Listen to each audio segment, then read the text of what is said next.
Bem-vindos ao JKCast, o podcast de economia, finanças e investimentos, com José Cobori. Sejam todos muito bem-vindos a mais um episódio do JKCast. Se você ainda não é inscrito no canal, se inscreva e ative as notificações para ser avisado sempre que eu postar um novo conteúdo. Se você gostar, não esqueça de clicar no like e deixe os seus comentários aqui abaixo. Perguntas em áudio e texto para o WhatsApp 11 95 550 0005. Perguntas entre 40 segundos e 1 minuto, se identificando de onde você fala e gravando de locais silenciosos. Como sempre, sem mais delongas, vamos aqui à primeira pergunta. Prezado mestre José Cobori, o resultado do PIB divulgado nessa semana surpreendeu. O Produto Interno Bruto cresceu 1,4% no segundo trimestre de 2024, frente aos 3 primeiros meses do ano. Será que é sustentável? Será que é um reflexo de gastos das prefeituras, governo em ano de eleição municipal? É sustentável ou apenas um voo de galinha? Obrigado pelo seu tempo. João Carlos, São José dos Campos, São Paulo. Então vamos lá, João Carlos, pegando já essa parte da sua pergunta no final, que você pergunta se isso é um resultado dos gastos do governo, prefeituras em ano de eleição. Não, porque quando você pega a fórmula do PIB, relembrando aqui, né, a medida do PIB como renda, sob o ponto de vista da demanda, né, sobre o lado da demanda, a gente mede que é o consumo das famílias, mais o investimento das empresas, mais os gastos do governo, mais o saldo da balança comercial, que é exportações menos importações. Então, quando você soma essas variáveis, a gente chega no que seria a renda, como medida do PIB. Sempre lembrando que é sob o ponto de vista da demanda. Então, o consumo das famílias e os gastos do governo foi em média de 1,3%. Você vai falar, pô, 1,4%, então tem a ver. Não, porque o resultado do agronegócio ele foi negativo, foi menos 2,3%. Então, veja bem que o resto, daí, como a gente sempre fala, nós somos puxados pelo agro. Sim, o agronegócio é muito importante, mas mesmo com um resultado negativo do agronegócio, nós vimos que nós tivemos esse PIB positivo, mas não foi puxado somente pelos gastos do governo. Muito pelo contrário, os gastos do governo estão num patamar, assim como o consumo das famílias. Quando você pergunta se é sustentável, eu sempre explico aqui que sustentável, você fala, a economia consegue crescer o seu produto potencial sem gerar inflação? Consegue se você acompanhar também o lado da oferta, né? Então, como eu sempre digo, para você não gerar inflação, que é um desequilíbrio entre oferta e demanda, né? Se tem mais demanda para o mesmo patamar de oferta, você vai ter uma pressão sobre os preços, isso vai gerar inflação. Então, o ideal é que a oferta cresça junto com a demanda. Elas sempre têm um delay, elas não são exatamente no mesmo momento, mas a gente precisa de um nível de oferta crescente também para que você consiga crescer a economia, crescer a demanda e crescer, assim, a economia, né? Crescendo a atividade econômica, sem gerar pressão sobre os preços. Então, quando você decompõe os dados que foram divulgados pelo IBGE, você viu que a produção industrial subiu 1,8%. Né? A formação bruta de capital fixo, o que é a formação bruta de capital fixo? É o investimento das empresas. Então, nessa forma do PIB, aquela parte do investimento das empresas cresceu 2,3%. Ou seja, você teve um aumento muito maior de investimento na economia do que os gastos do governo e sobre o ponto de vista da demanda, sobre o consumo das famílias. Então, na realidade, quando eu falo sobre o ponto de vista da demanda, todas essas variáveis são demanda, né? O consumo das famílias aumentou, você está gerando demanda. O investimento das empresas aumentou, você também está gerando demanda, só que você está, digamos assim, injetando renda, mas através de investimento. Ou seja, as empresas estão investindo. O governo, obviamente, a política fiscal também tem o seu gasto, que também injeta renda na economia, injeta dinheiro na economia e força a atividade econômica. E aí não vamos entrar na teoria que eu sempre falo aqui, né? Mas existe sempre um papel também do Estado em momentos para que gere a demanda, que a gente chama de contracíclico, mas não vou entrar muito nessa discussão, que não é bem a sua pergunta. Você está perguntando se tem como gerar esse crescimento de forma sustentável. Tem, desde que a gente tenha investimento das empresas. Então, o bom sinal é que quando você abre esses dados, tem essas informações, né? A gente cresceu também o investimento das empresas, ou seja, formação bruta de capital fixo é aumento de investimentos para a capacidade de ofertar mais produtos na economia. Então, a gente também está tendo um aumento na oferta e isso faz com que você também cresça a oferta, além de crescer também a demanda. Se a oferta fica estagnada e aumenta sua demanda, você tem uma pressão sobre os preços. O que ajuda a equilibrar isso é você também ter um nível de investimentos na economia para que a gente tenha capacidade de ofertar produtos, tá ok? Então, o crescimento sustentável vem com isso, com investimentos em formação bruta de capital fixo, o que está nesse dado foi o número maior aí dentro dessas variáveis, foi o aumento na formação bruta de capital fixo de 2,3%, além de um dado positivo de aumento na produção industrial também de 1,8%. Então, a forma de você ter exatamente esse crescimento sustentável é você ter essas variáveis equilibradas, né? Você cresce o consumo das famílias, também cresce o investimento das empresas. É isso que mantém a economia. Obviamente, por trás disso, tem uma série de políticas econômicas que têm que ser implementadas para que isso aconteça. O que, para quem já fez os cursos ou tem vídeos aqui que eu explico, né? Quando você olha essas variáveis, então, o consumo das famílias, todas as políticas econômicas, elas influenciam em todas as variáveis, né? Mas se a gente fosse pegar as principais políticas, consumo das famílias, política de rendas, investimento das empresas, política monetária, gastos do governo, política fiscal, saldo da balança comercial, política cambial. Todas essas 4 políticas, obviamente, elas influenciam nas outras variáveis. Então, quando a gente fala política monetária, eu estou falando taxa de juros. Então, aumentar a taxa de juros combate a inflação porque você está aumentando a taxa de juros para tirar o efeito, a pressão sobre a demanda. Só que ao aumentar a taxa de juros, você desencoraja o investimento das empresas também. Com uma taxa de juros alta, nenhuma empresa vai querer investir, né? Primeiro, porque fica mais caro investir, o custo de capital é muito maior, o custo de capital das empresas fica muito maior, e também você desencoraja a tomada de risco. Se eu estou vendo que estou ganhando 10% na renda fixa, para que eu vou investir, né, em capacidade produtiva, sendo que o retorno disso é incerto se eu não tenho atividade econômica?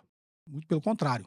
Se eu estou vendo que a política econômica está tirando a demanda do mercado, para que eu vou produzir mais? Não é isso?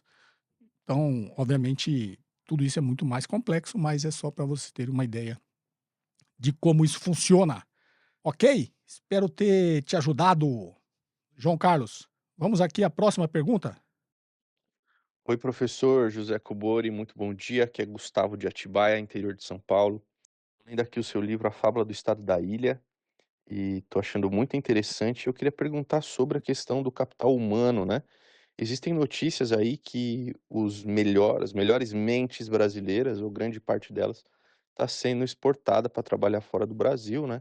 Por questões de qualidade de vida, enfim, melhor salários, etc. Muitos ótimos alunos vão para universidades fora do Brasil também. Queria saber se você acha que essa migração de profissionais, né, de intelectuais, ela impacta diretamente o mercado brasileiro? E se sim, como que a gente resolve isso para reter os talentos ou até para atrair talentos internacionais para nós?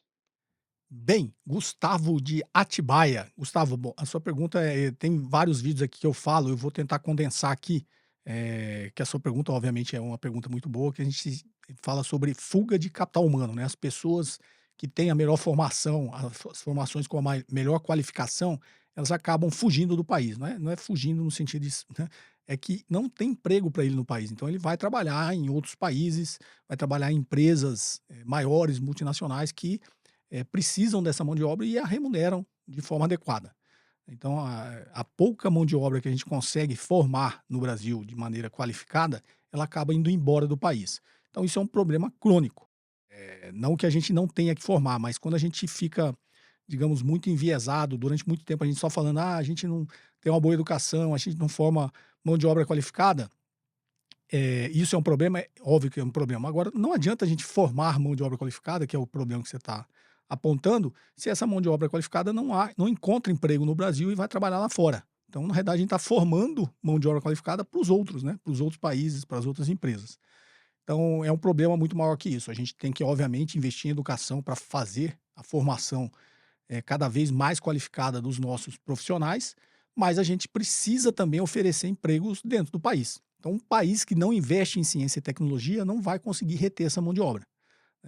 Então, é aquilo que eu falei, a gente está formando, né, gastando recursos para formar mão de obra qualificada para que outras empresas em outros países aproveitem essa mão de obra. Então, é uma coisa, uma insanidade que a gente faz, né? Então, o Brasil, e eu já falei, que eu falei, tem outros conteúdos aqui no canal, a gente precisa está na fronteira tecnológica, né? O que é estar na fronteira tecnológica? Se você vê todos os países evoluídos, né, todos os países desenvolvidos que realmente tornaram a sua economia forte, e são competitivas no mercado global, são países que investem em ciência e tecnologia, né. Então aqueles que sempre falam que é contra o Estado, quem investe em ciência e tecnologia é o Estado.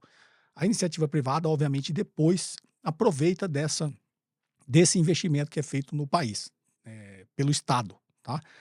Então, estar na fronteira tecnológica, você consegue fazer produtos com mais valor agregado e vender com uma margem melhor no mercado global. Nós somos um país ainda que tem a nossa economia quase toda baseada em commodities. A gente é forte no agronegócio, a gente é forte em minério de ferro, ou seja, a gente exporta commodities. Quando eu falo commodities, são produtos que são precificados em dólar e você não tem, digamos, muita atuação sobre a margem que você vai ter nesse produto. Você depende da cotação internacional. Então, as commodities têm uma margem de retorno muito pequena, né? Então, a gente ganha porque a gente tem muita escala. Os países se desenvolveram, se pegar o exemplo de qualquer país, vamos citar aqui o exemplo da Coreia do Sul, que era um país irrelevante economicamente há alguns anos atrás, algumas décadas atrás. Hoje é um país que é um país pequeno, mas que exporta muito produto de muito valor agregado, porque eles investiram fortemente em ciência e tecnologia, em produção industrial e eles estão também na fronteira tecnológica. O que é a fronteira tecnológica?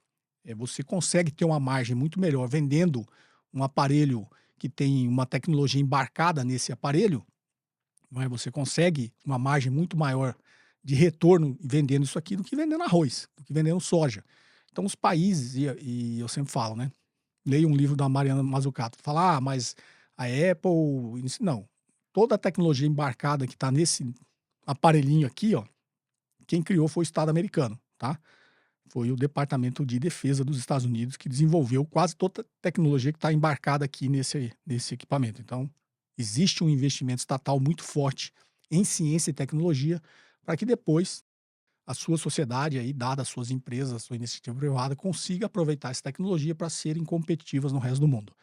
Então, a gente precisa investir em educação, em formação de mão de obra qualificada, mas a gente precisa investir em ciência e tecnologia para que a gente desenvolva empresas nacionais e que essas empresas, né, consigam absorver essa mão de obra qualificada que a gente está produzindo, que a gente está educando. Então, não adianta nada a gente não ter esse outro lado, está fazendo. A gente não forma tanta mão de obra qualificada, mas a mão de obra qualificada que a gente forma, a gente está formando para os outros, para as outras empresas, né? Então, eu acho que eu já, inclusive, eu citei o agronegócio, já falei aqui sobre o agronegócio.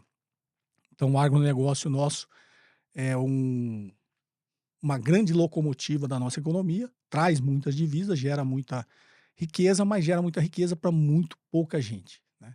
Então, é um fator de concentração de riqueza. Por quê? Porque hoje a tecnologia mecanizou quase tudo no agronegócio. Então, a gente tem hectares e hectares que são feitos por máquinas, né? São feitos por softwares, são feitos por. A única tecnologia que a gente produziu no país e fornece para o agronegócio, e nós somos. Aí sim, nós estamos na fronteira tecnológica, mas a gente está falando da Embrapa, que é uma empresa estatal, um investimento estatal em tecnologia para a produção agrícola, né? Então, e obviamente a iniciativa privada se aproveita disso. Então, olha aí o papel do Estado também no agronegócio.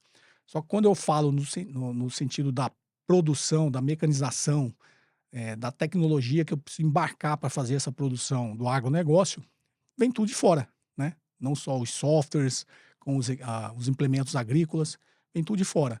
E muitas dessas empresas têm brasileiros trabalhando lá, exportam esses produtos para nós. Só que esses produtos que eles exportam para o Brasil, que o Brasil compra desses países, tem uma margem de retorno muito maior sobre esses produtos do que a soja que eu vendo, do que o arroz que eu vendo. Então, a gente precisa estar na fronteira tecnológica, a gente precisa investir, né, no desenvolvimento da nossa indústria e, para isso, a gente precisa investir em ciência e tecnologia para que a gente consiga produzir produtos com tecnologia embarcada para que a gente possa não só ser competitivo no resto do mundo, como a gente possa ter uma margem de retorno muito maior nos produtos que a gente vende. Então, basicamente é esse equilíbrio, né? Formo mão de obra qualificada, mas também tenho emprego para oferecer para essa mão de obra qualificada, senão elas vão trabalhar em outro país.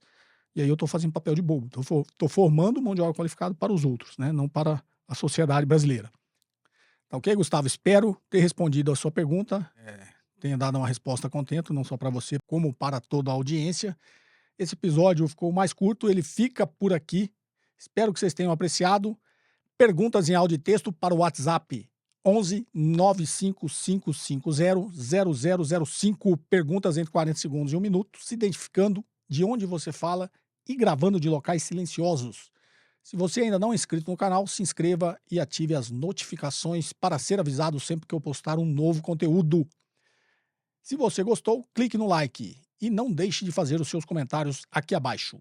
Um forte abraço e até o próximo episódio. Você ouviu mais um episódio de JK Cast, o podcast de economia, finanças e investimentos com José Cobori.